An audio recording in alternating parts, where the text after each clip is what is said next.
if anyone in the world can do it, so can you. If people can get that, I hope to give that to my kids. Like, if you want to be an astronaut, why wouldn't you? If you want to be the president of the United States, why wouldn't you? Like, you can. You just have to figure out what it's going to take to get there and do it. Take a step every day.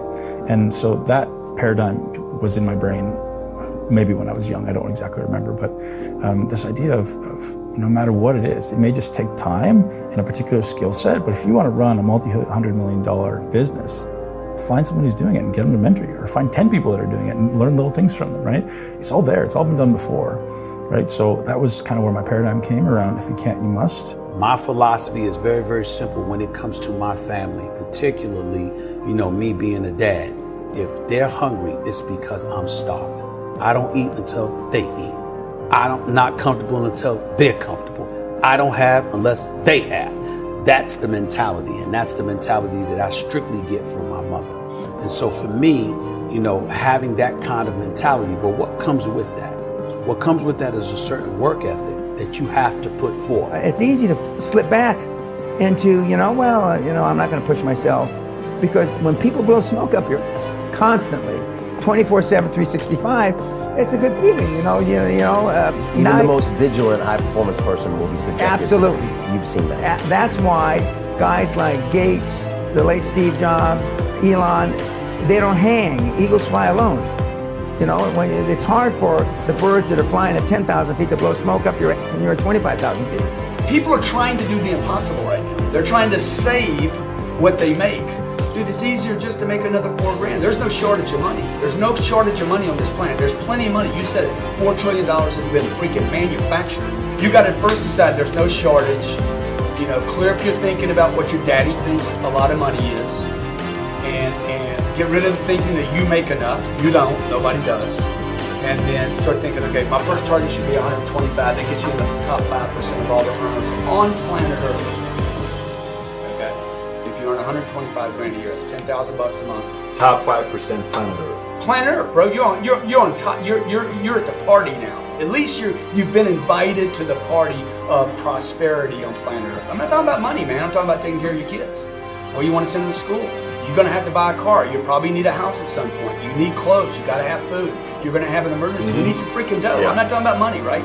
So now, if you want to get in the big leagues, now you got to start thinking about these other numbers. 250, 400, a million a month. It doesn't take any talent to be a critic. It takes real work to think through an idea and see the world differently from everybody else, articulate it, and then put your reputation on the line and go popularize it, right? That's work. It's not easy to do. And you have to be willing to be unpopular. When I was 15 years old, starting into my exercise journey, I remember sitting on the couch and not wanting to go to the gym, and it flipped in my brain. I was like, the harder this is, the stronger I become. So the more I feel this pull to stay home, the more I go. I was 15 years old and it was freezing cold in Canada, grew up in Toronto, and I go out running at 5 in the morning, and people go, why do you do that? Because it sucks. And that was always my belief. It's because I hate it. And I would go off until I just threw up or until my lungs burnt. And maybe that was the inner contempt that I felt, but it was also like, I know that I don't want to do this. Nothing about me wants to do this.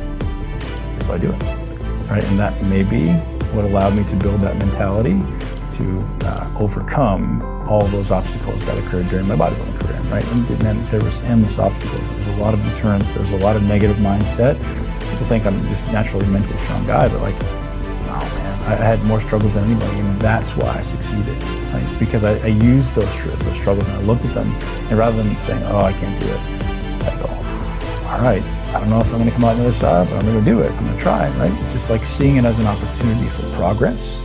Your greatest obstacle is your greatest opportunity for growth and progress. And if I can switch that mindset rather than, oh, that's an obstacle, I don't wanna go over there, take the first step and then run full speed. And that's the greatest opportunity for progress. When you see the easy road over there, man, let everybody else go that way. Let them all go that way, and you go over there, right? And again, why did I build big legs? Or some people say some of the best legs in all time, because nobody else did it. I have so much respect for the guys who built the amount of muscle I did, because it's not easy, man. It's not, you get it, like it's not easy. And the amount of struggle I went through, and like I had such an obsession, because I sucked at it. It's funny that I was told I'd never be a professional bodybuilder because I had small legs and narrow shoulders.